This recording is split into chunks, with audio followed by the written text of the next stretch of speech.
Heckna is the spiritual successor to the Curse of Strahd. It's taken me several weeks to figure out how to frame and present this massive adventure and all its assorted accessories to you.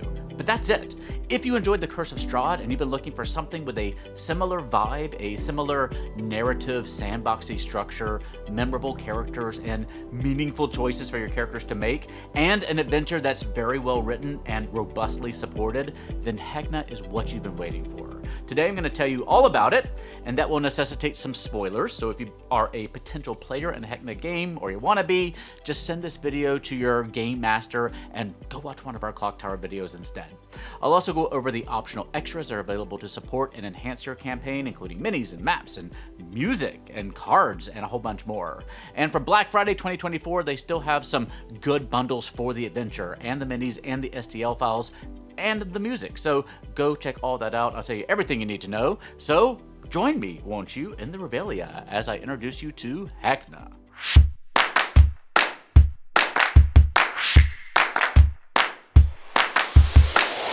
Before we get into it, full disclosure that Heckna is produced by our sponsor Hit Point Press. My goal, as with all my videos, is to give you enough information for you to make the call if Heckna is a right adventure for you. So, broad overview first, and why I think this is a spiritual successor to Curse of Strahd. This is a sandbox setting and adventure for levels 1 to 10 set within the dark carnival of the Revelia. As you can tell by the art, it has a dark humor to it that is occasionally featuring some body horror, but there's nothing really that pushes the boundary into R-rated territory, I think, at least as written. The characters are brought to the Revelia by one of several adventure hooks, some of which connect them with certain NPCs, but like in Barovia, the party's real motivation is to escape, because they are trapped in this dark demiplane. The Revelia has its own rules, alteration to magic, transportation system, its own currency, and its own written and spoken languages, both of which are actually detailed in the book. Some NPCs actually speak in the language, and there are enough resources in the book to help you craft your own dialogue in that language. And there is a whole symbolic language as well that the characters can learn to decipher. There is so much here for your players to sink their teeth into.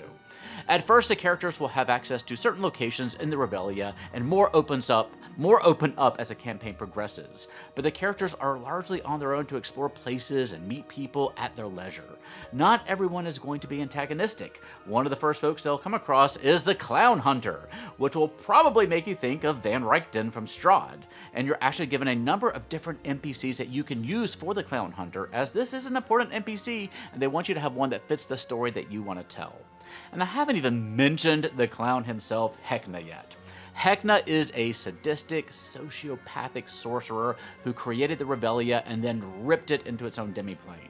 You do get a complete backstory for him, so he's not just an enigma for your game master to figure out. Plus, you get good role-playing information to help you bring him to life. And like all good villains, he is very present in the campaign itself. He doesn't just show up at the end.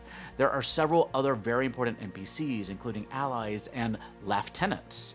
Yes, lieutenants of Heckna who will serve as antagonists, and others who, for their own reasons, are starting to show resistance to the Clown King. So your party will be making their own allies as they make their way through the campaign. Eventually, the heroes will have to make a choice. Do they want to try to escape the Revelia with some of those allies? Do they want to risk it all to bring down Heckna once and perhaps for all, maybe at a great cost? Or do they want to turn on their new allies and join Heckna forever? Now, the bulk of this book has the characters exploring new locations, meeting bizarre and interesting new characters, many of whom have extensive role-playing guides, like the one you see here beside me, and slowly working their way toward the climax of the adventure. The NPC allies like the Clown Hunter and the band of resistors known as the Choo Choo Cadre are weaved throughout the story, and their fates are also determined by the party's actions. The further you progress in the story, the more the Revelia starts to change as Heckna grows more and more desperate and enraged. And the party will systematically take out all of Heckna's allies and pets until they come face to face with the clown himself, if they don't decide to slip out from under his grasp and find a way to escape to safety. I don't think I've seen a level 1 to 10 adventure with this much content. The book is nearly 300 pages, which is significantly longer than the 250 odd pages in Vecna Eve of Ruin, for example. But when you look at the pages of the books next to each other, you'll see that Heckna has a small font size and smaller margins. I did some rough counting, and Heckna has about 50% more words per page than Eve of Ruin. That, and there are a ton of pieces of art as well, including some gorgeous 2-page spreads. Plus, there's so much care and love given to make the setting feel more real and complete, like that new language that you can learn. Most official D&D adventures, at least to me, often feel like they're kind of stripped down to their essentials.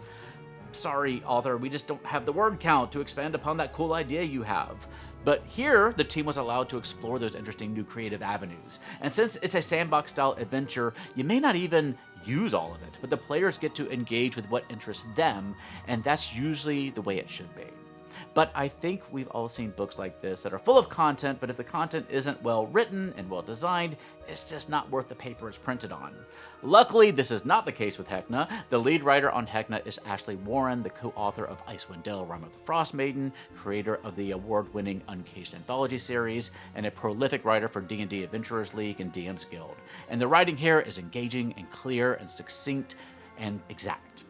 Also, like The Curse of Strahd, there are tools in here that let you play with the narrative. There's a chapter at the end of the book that lays out a customizable new campaign that you can construct given the content of the book, which again, like in Strahd, give us a lot of replayability.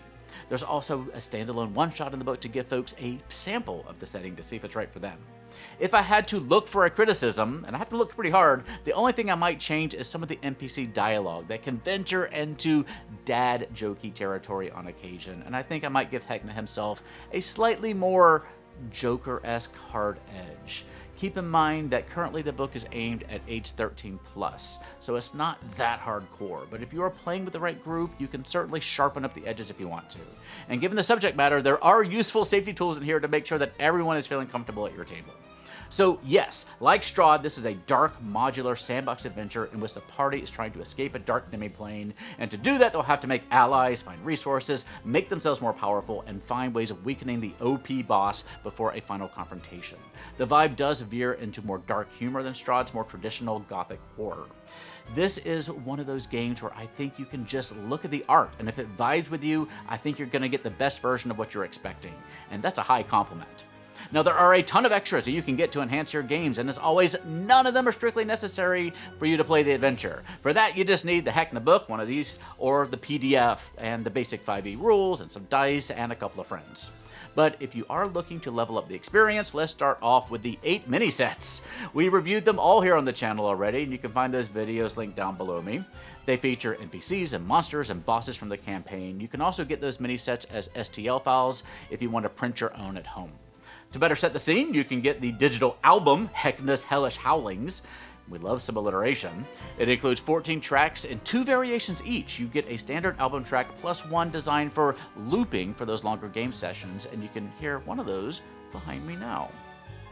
They also have popcorn dice and a popcorn dice bag, which is just a fun idea. Just don't eat them by mistake.